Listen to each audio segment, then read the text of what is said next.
President Trump did another one of his patented rallies last night, and it got pretty rowdy because President Trump's rallies are always rowdy. Now, what's weird to me is that the media are so deeply concerned over this.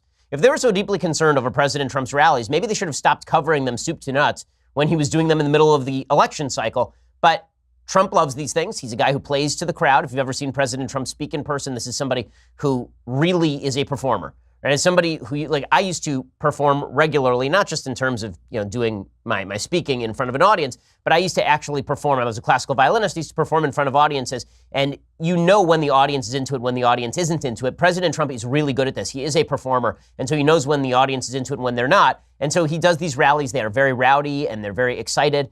And the media went nuts yesterday. They were very, very upset about this. And I'm at a loss to explain quite why. Brian Schatz, who is a senator from Nevada, he tweeted out, "We have no equivalent to the dark carnival that is a Trump rally. This is not a thing on the left. We just argue about healthcare and climate and sometimes relitigate 2016, but we are not actually out of our minds. It's a dark carnival over at the Trump rally." I'd just like to point out to Brian Schatz that history did not start yesterday. There's this weird syndrome on the left that suddenly all history began with Donald Trump. So yesterday we talked about LeBron James saying that Trump has politicized sports, ignoring the fact that sports has been politicized for years and years and years and years, and that the politicization of our culture and our sports, that's one of the reasons why Trump has been so successful, because Trump is a counterpunch to all of that politicization. Well, the same thing is true when it comes to the quote-unquote dark carnival of Trump rallies. Like, I'm old enough to remember in 2011, after Paul Wellstone, who is a senator from Minnesota, after he died in a plane crash, I'm old enough to remember when Democrats led an actual rally at Paul Wellstone's funeral. I mean, it's like this is a thing that actually happened. I am begging you, please, let the people of this state hear your voice on his behalf to keep his legacy alive and help us win this election for Paul Wellstone. For Paul Wellstone, will you stand up and keep fighting for social and economic justice? Say yes! Okay, that was October 2002. That was at a funeral for Paul Wellstone. It was a funeral memorial for Paul Wellstone. But don't worry, only Trump has been involved in the dark carnival of rallies. Again, that was all the way back in 2002. There were a bunch of Republicans sitting in the audience who just went there to pay tribute at the memorial. And I remember all these people getting up there and shouting about how Republicans were the worst thing ever at this event in memoriam for a senator who died in a plane crash. And of course, we saw this happen in Tucson after the Gabby Giffords shooting. You remember that President Obama traveled down to Tucson where he did a full-on anti-gun rally, like a pep rally against guns, in which he and everybody else tore into the gun culture in the United States. It prompted actual mainstream media discussions as to whether this was a memorial service for those who had died in the Tucson shooting or whether it in fact was a pep rally. Here's folks in the mainstream media talking about it at the time. This is back in 2011. Chip, let me ask you, what was the White House expecting? And when they had the speech in their hands, walked into the venue, did they know it was going to have this mix of, memorial and pep rally? I think they probably figured it out when the president walked in and there was a scream that went up like I've never heard before. It really was extraordinary because I think, like Roger, I and Robert Gibbs said today, he too, were expecting a much more solemn occasion. Okay, and the crowd was going nuts. I remember this.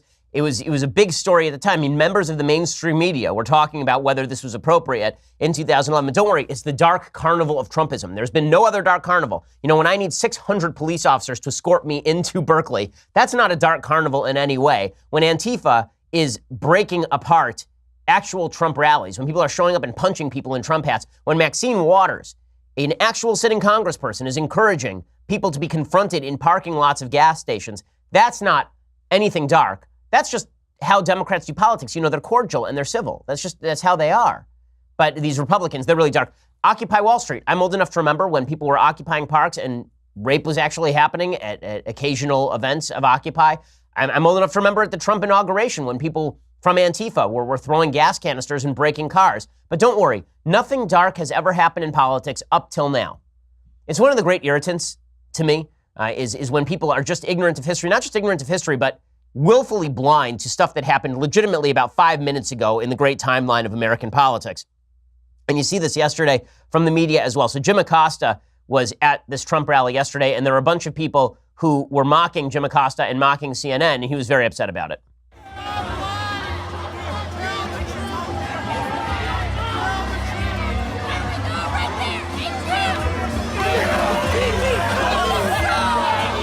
And if you can't see this, there are people who are flipping off Jim Acosta, flipping off CNN, having a good time, kind of booing CNN.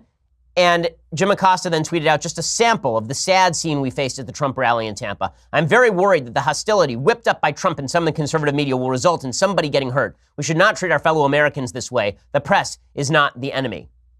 I sort of agree with the idea that we shouldn't treat our fellow Americans this way. But I do have a question, which is the same media who apparently didn't care at all when Trump supporters were legitimately being beaten up outside rallies in San Jose, who didn't care when a Trump rally was getting shut down by protesters in Chicago, who barely covered for like a week the actual shooting of Congresspeople, of Republican Congresspeople at a softball game in Northern Virginia, who don't care when Charles Murray is run off campus at physical risk and a leftist professor actually ends up concussed, right? Who undercover all of this stuff. But then when it's the media, then it's the end of the world. And specifically when it's the left media, it's the end of the world. When the Family Research Council is shot up by a guy who read the Southern Poverty Leadership Council their hate map and decided to target the FRC, that's not a huge story. When the media decide what to cover and what not to cover, and then the only thing they seem to care about covering is themselves, you can't be all that surprised when people are upset. Now, that's not an excuse for treating people badly. I don't think it's an excuse for standing there and shouting at Jim Acosta. And first of all, I think you're helping Jim Acosta when you do this. It allows Jim Acosta to play victim. It allows Jim Acosta to pretend that he is some sort of Braveheart character standing out there amidst the slings and arrows. It allows Jim Acosta to posture, which is his favorite thing to do. Jim Acosta loves Jim Acosta so much that I assume when you go to his apartment, Jim Acosta actually has life-size cutouts of Jim Acosta, just all around. Right? There's like one standing at the fridge, and then there's one at the bathroom holding his razor for him. Like, Jim Acosta loves him some Jim Acosta. You are actually benefiting Jim Acosta when you do this sort of thing. But let's be real about this. The media pretending that this is something new in American politics and that they have not contributed to this climate is just insane. Remember, CNN held a full-scale gun control rally, complete with shaming rituals directed at the NRA and Marco Rubio just a few months ago after the Parkland shootings. We talked about it at the time.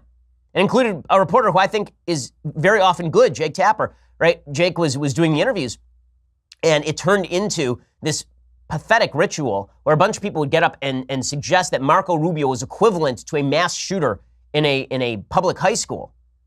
And we're supposed to believe now that everything that's happening is new, that demonization in politics is new, that mistreatment of media members is new, that rallying at inappropriate events is new. First of all, this was a Trump rally. Okay, like, what did you expect? Trump's rallies have been like this from the very beginning. They've always been rowdy. Nothing has changed. I've been critical of the rowdiness of some of Trump's rallies for a very long time, but the media's pretend ignorance about all of this is really kind of galling, and that's what people are reacting to. And then people wonder, people in the media, why do they dislike us so much? We're just here covering the facts. We're just here reporting. Why do they dislike us so much? Well, maybe it's because you pose yourselves as the conscience of America versus the rest of America.